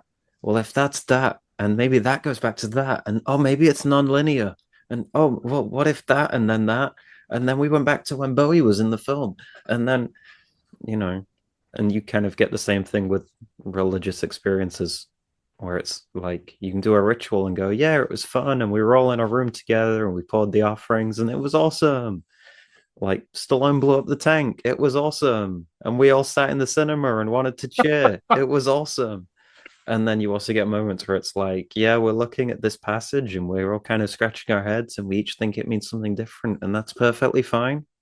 And this will have repercussions on things that we have yet to envision. Sorry, I have to correct myself from earlier. It's Plan 9 from Outer Space. I don't know why I always want to say Plan B. It's Plan 9. Oh, Plan B sounds like a very different kind of movie. I know. Every time I say Plan B, and I'm like, it's not that. It's Plan 9 from Outer Space. Plan 9 from Outer Space, the Ed Wood film. And the Tim Burton film, Ed Wood, goes into him making it. Yes. Is it any good? Plan 9 from Outer Space or Ed Wood? I showed you. Oh, no. I know that Plan 9 is fucking garbage. We watched it. But I was asking about Ed Wood. Oh, the Tim Burton film Ed Wood is fascinating. Okay. Because it is like watching an Ed Wood film, but as a biopic about Ed Wood made by Tim Burton. Oh, that's fascinating. Like, you want to know what it was like being a no-budget filmmaker in the early 20th century, or like the mid-20th century. Yeah. And like it's all in black and white and everything. Oh, neat. Okay. Because we've watched Plan 9, and I was just like, that's an hour and 15 of my life I'm never getting back. I laughed the whole time. And I think Ed Wood makes Plan 9 from Outer Space even more interesting as well, because it's kind of like, oh, and they did that because that guy died, and they kind of still were supposed to have him in the film. And how do you have Bela Lugosi in a film without Bela Lugosi? Yeah. So you hire the first guy you can see and just get him to cover his face with a cape and go, yes, here is the vampire. Yeah. Oh God, it was so bad. which then led to Oh the man. decades of Hanna-Barbera cartoons having the vampires walk around holding their cape over their face like they were smelling their elbows. When really, Oh, okay, that really, makes there is sense. no reason for vampires to be doing that. But it looks good in Scooby-Doo, so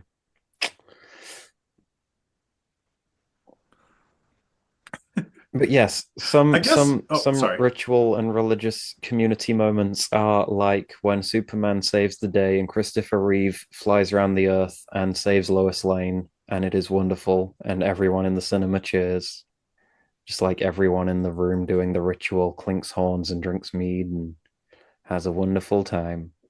And sometimes it is like watching, I don't know, A Clockwork Orange, where some people are vaguely traumatized and some people are just kind of chin stroking and going, I see the deeper meaning here. And some If your ritual is like a Clockwork Orange, maybe, maybe talk at you need length. more checks and balances in place. Yeah, you might need more ground crew or a few more. Yeah. Okay, that was a bad comparison. I thought you were gonna do if like going to McDonald's or something. No, we're doing Clockwork Orange here. Yeah, from Superman to A Clockwork Orange, one of them will make you cheer, the other one will not. If you cheer at one, we're going to question everything about you. When Christopher Reeve says Oh. that he's just part of the team and doing it for hope, just truth, justice, and the American way, it is wonderful, and we all cheer and clap. If that If comes that out happened in A Clockwork Orange, you'd be like, "What is Alex on about?" of... Honestly, it would be kind of in keeping given Alex's character arc. Oh. Oh shit. Oh. But I also wanted to kind of ask, because we've talked quite a lot about the intersection of art and ritual, are there portions where you intentionally include certain forms of art, aesthetic, and format, for lack of a better term, um, to bring a kind of feel to your rituals? Or is it like, I'm engaging in this particular ritual in this particular way to elicit a reaction? Is that kind of something that you bring to your religious practice, and if so, in what ways? I mean, I think there's always going to be some kind of visual design involved when it comes to shrine setup. And I think as critical of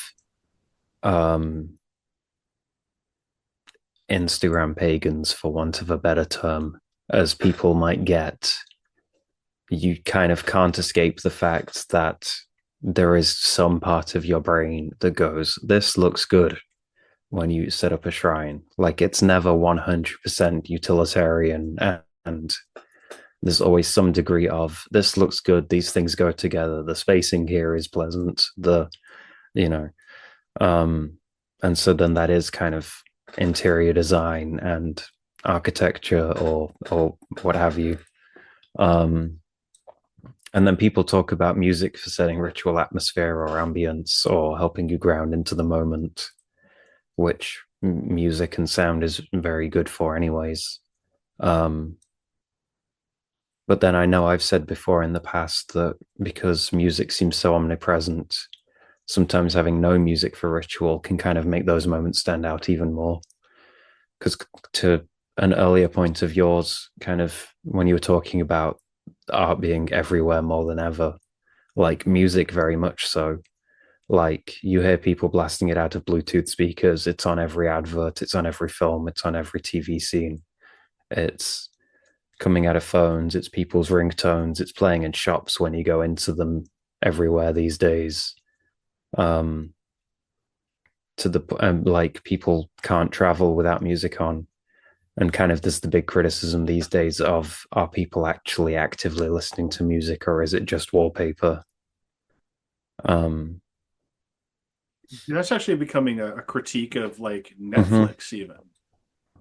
Like there were a recent report that I read where Netflix CEOs were like, man, make this less dialogue heavy. Make it so that somebody who can just like cook their dinner and ignore the TV while they're watching this. And I'm like, have you failed to understand your own medium, my guy? It's because they want the TV playing and people paying for it. Right. If it was about creating art, then a lot of the Netflix series would not be there. It's we are aware of the fact that this is basically a fun, complicated screensaver for people whilst they do other things because they want background noise. And I mean, people needing things for background noise is fine. You know, people do things differently and bring wide different ways, and there's no criticism of that. But I think the question of how present are people for these things and how actively are they or are they not paying attention to them and engaging with them is interesting. Which then also is a question that kind of brings us back to ritual. Kind of, are you present in the moment or are you just kind of going through the script? I think ritual clothing and ritual jewelry are another aspect. I know you, Sarenth, particularly ritual clothing is a big thing. For me, sometimes it is, sometimes it isn't. And jewelry can be as well. So like Yeah, it's huge. the art on Sorry, oneself. And occasionally for me, like ritual paint or, for some people it might be makeup or whatever plays a factor as well. But I think that is also a way in which art, like making yourself up to look how you desire for the ritual. And I know for some people, like they will change during the ritual as a way to signify going from one phase to the other. Yeah. Yeah. That makes a lot of sense. I mean, in my own work, like doing the ritual clothing with like traditional possible arch-heathen outfits is a really visceral way of me connecting with the ritual, with the gods, ancestors, and the Vatia. And part of it is like my theater background. Like I loved that shit. I never felt more like Agamemnon than when I put on the fatigues and uh, started wielding that machete and gun. There is something about costuming that really gets you into the The role. ancient Greek assault rifle. I mean, I did mention earlier that we were doing a updated commentary on the Rwandan genocide. So, like, when I put on the fatigues, but especially there was a mask that went with this character. There was a face mask, like, to block his mouth off that I took off during the introduction when I shot the king. Um, and, I enjoyed Darth Vader, but I got a definite feel of what it would be like to be him when I put that mask over my face. Because I'm suddenly not human anymore. I'm this inhuman butcher. And there is a mind shift that happens when you costume and it hits. I mean, that's what people talk about with secret mystery rites and things like Dionysian rituals and things of that nature, the Eleusinian mysteries and things, with them wearing masks and then wearing the mask having a psychological effect in that it can impact your behavior and let different things come out and so on. In the same way that, as you were saying, with kind of religious garbs, religious headwear, what have you, there is a kind of psychological shift of, okay, now we are doing this thing instead. Yeah, when we did Antigone, which was very unlike Women of Troy, Antigone was almost a straight up Greek production of the play. There was an introduction sequence before the play even gets started where we do a full blown ritual to Bacchus, complete with like offerings and incense and appellations and the whole nine. So it's like a 10-minute segment before the play gets underway. And it was a total different mindset than Women of Troy, and it was really profound. And I find this a lot with like ritual situations where if you get like a token or something where you're supposed to like hold on to it and contemplate, it puts you into a different headspace than just, well, I'm going to show up and whatever happens, happens. It's a story beat we've hit a couple of times here where like how involved are you? Well, props really do actually make you more involved. Physicality makes you more involved. Um, I think that's one of the beautiful things about, as you mentioned, with your spaces being both aesthetic and practical. Um, this is where the rubber meets the road for a lot of ritual. This is where a lot of the rubber meets the road for a lot of religious life is um, if my shrine space is impossible to access, I'm not doing ritual. If I can't take my necklaces with me, I'm going to have to find something else so that I can bring this representation along with me. I have runes on my arms. They can't take those off even if I can't wear my jewelry to work. I might have to cover them up for this, that, or the other reason, but yeah, okay. Um, how we dress, how we present ourselves, how we are, like how you show up, really, right? That's kind of what we're getting like eventually drilling right down to. It's the showing up, and then it's being present, and then also that line between actively being present and then getting lost in the moment, which I think also goes back to that idea that I know I've kind of mused over and hypothesized about before, with the difference between kind of meditative states and ecstatic states, where kind of if you're meditative, you're kind of actively present in the moment, whereas ecstatic states, you're lost in the moment. So kind of if you're actively mindfully experiencing artwork, whether it's listening to music or looking at a painting or watching a film or playing a game or whatever, then you're kind of aware of the fact that that's also happening. Whereas if you're completely lost in it, then you're completely immersed in this thing, and any sense of time's out the window, any sense of space is out the window, just as with ecstatic rituals and rites and things.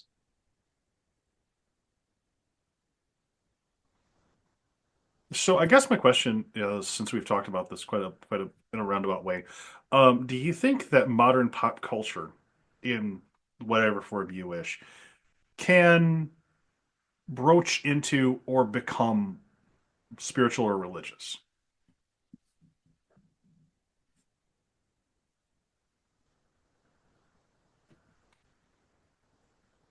I mean, yes, there's pop culture paganism is a thing. So I'm not sure when you say can modern pop culture become spiritual or religious?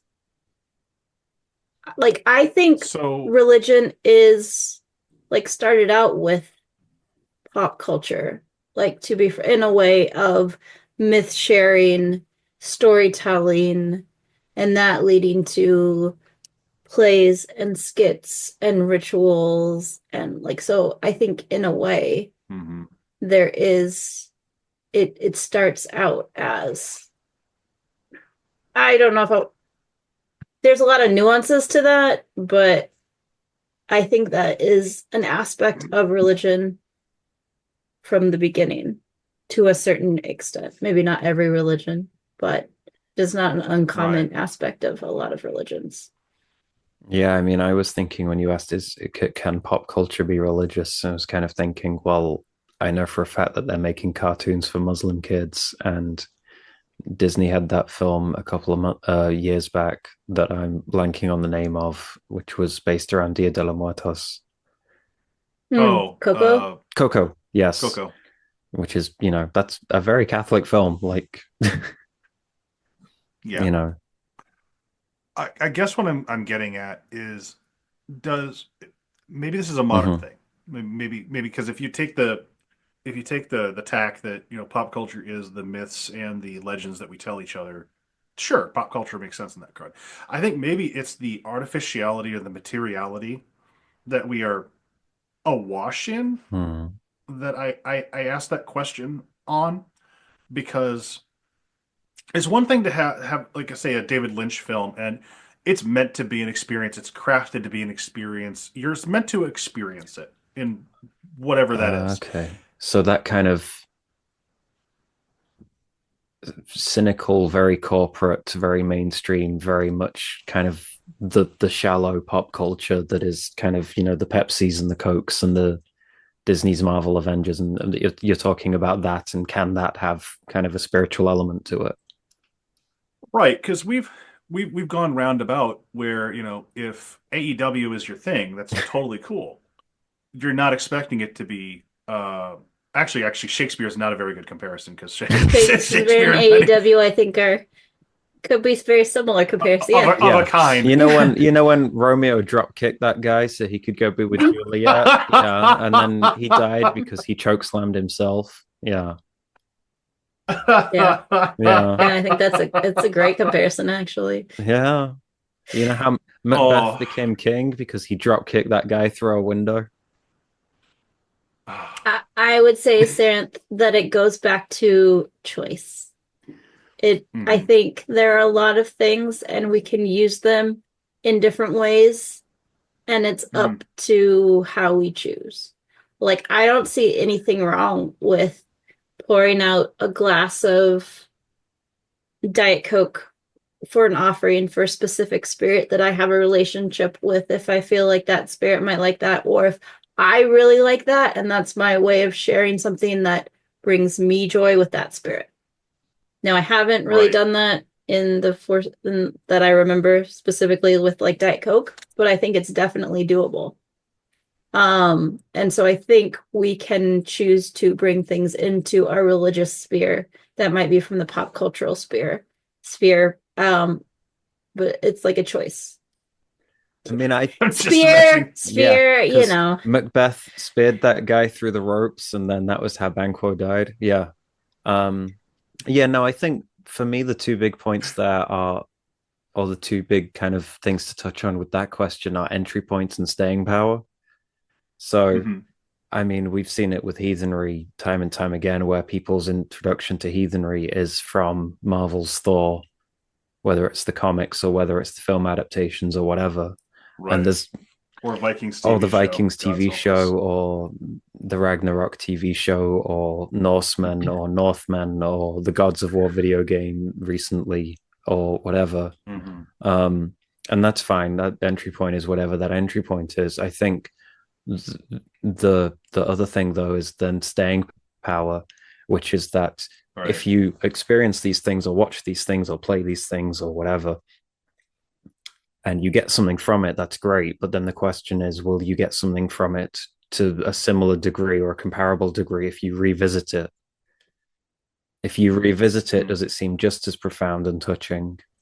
Or do you kind of feel like you got everything that you were going to get out of it because it was a one and done thing, and now you need something else?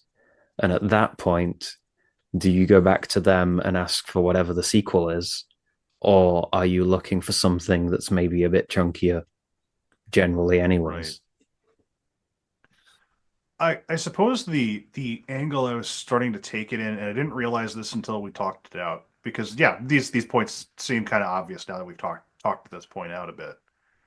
Of course, but one of the things that came to mind as we were talking about pop culture and ritual and all that is how we're nested within this larger society. And there's this disruptive element to paganism just existing. Like, paganism is inherently political. Anybody who says that paganism isn't political, I kind of side-eye, because you're existing within an overculture that is hegemonically Christian, overwhelmingly white, etc.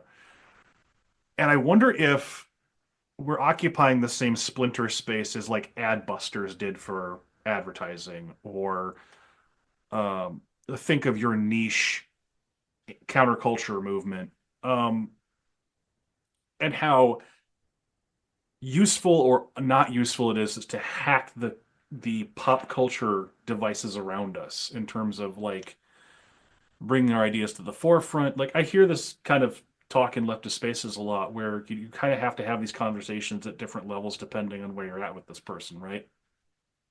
I'm not going to come right off the street to a person that I don't know and explain to them what my Earthabrunner ritual initiation was like, because that's just not the introduction to paganism any jackass needs.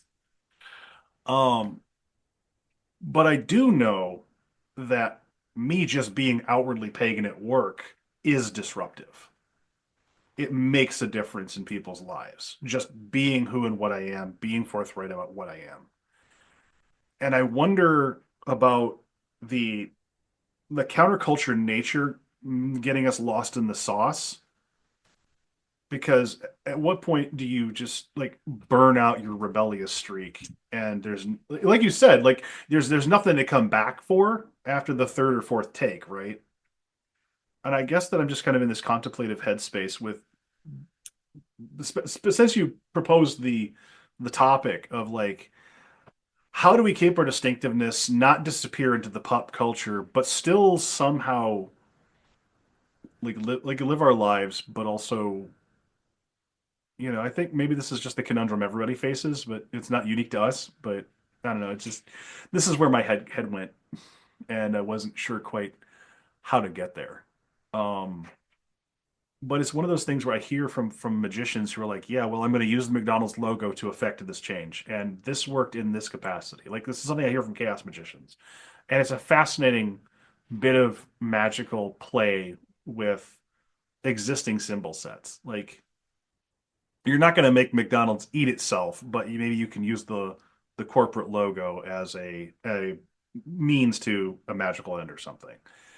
Um, I don't know. Like, maybe my brain's going in too many directions at once, but um, this is kind of where my head is at the moment with regards to thinking about our place in mainstream culture, pop culture, kind of looking at us, kind of sort of like Agatha All Along, for instance, is a really good example of this, where there was some playing with pagan ideas and then going back to the Marvel formula, where there were some profound things that were said, there were some profound things that were done, and now the moment's passed and it's not made a really big impact on the larger culture.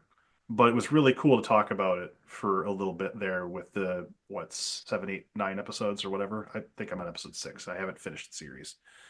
But in a lot of pagan circles, there was a lot of talk about Agatha All Along kind of starting to get us. And like Marvel kind of dropping its embarrassment of magic as opposed to, it's all just quantum physics. And the gods are just aliens. Kind of putting that down, and magic being a real thing in the Marvel universe, as opposed to this thing they're kind of sort of embarrassed about and they wanted nothing to do with when they started.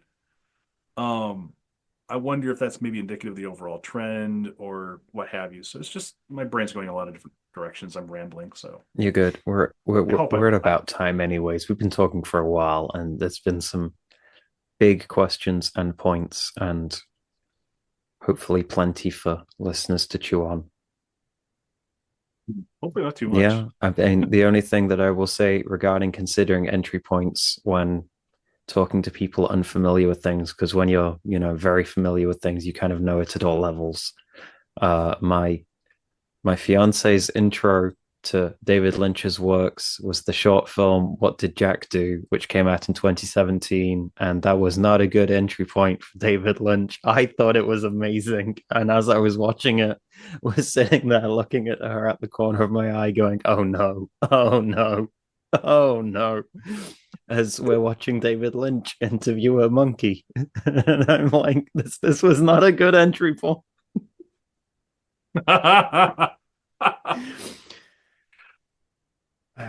So yes, consider entry points, consider active and passive participation and engagement in things. Anyone else have anything they want to add before we wrap up? No, I think I've talked a lot, so Cool. I think I'm good. Emily, where can people find your things where you talk? They can find me currently at streakingfate.wordpress.com.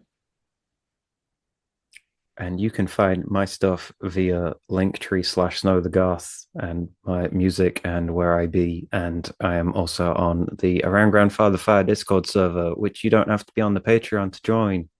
It's a fun old time. Hey, Sarenth, what about you? Where do you be doing the things? You can find me on patreon.com/Sarth Odinson. You can find my new Substack on sarth.substack.com. You can find me on sarth.wordpress.com. You can also find me as a co-host on Three Pagans on Tap on YouTube. Our next live show is this coming Tuesday, the 4th at 7 p.m. Eastern Standard Time. We're going to be having our guest Hawk on yet again to talk about animism, death work, and all of those lovely, lovely topics. And we're going to be exploring Hawk's perspectives on animism and death work, and hopefully expand from just the small to the big as we go through. So Three Pagans on Tap this February 4th. That's all the places you can find me. If you want to support the show, we are at aroundgrandfatherfire.com, and you can also go to patreon.com/aroundgrandfatherfire, and anything and everything you give is greatly appreciated. And even if you don't, just listening helps, and any reviews and ratings also help. 100%. So I want to thank all of our listeners, all of our Patreon members, all of the people who have come to sit down around the grandfather fire and talk with us. And we will see you next time around the fire.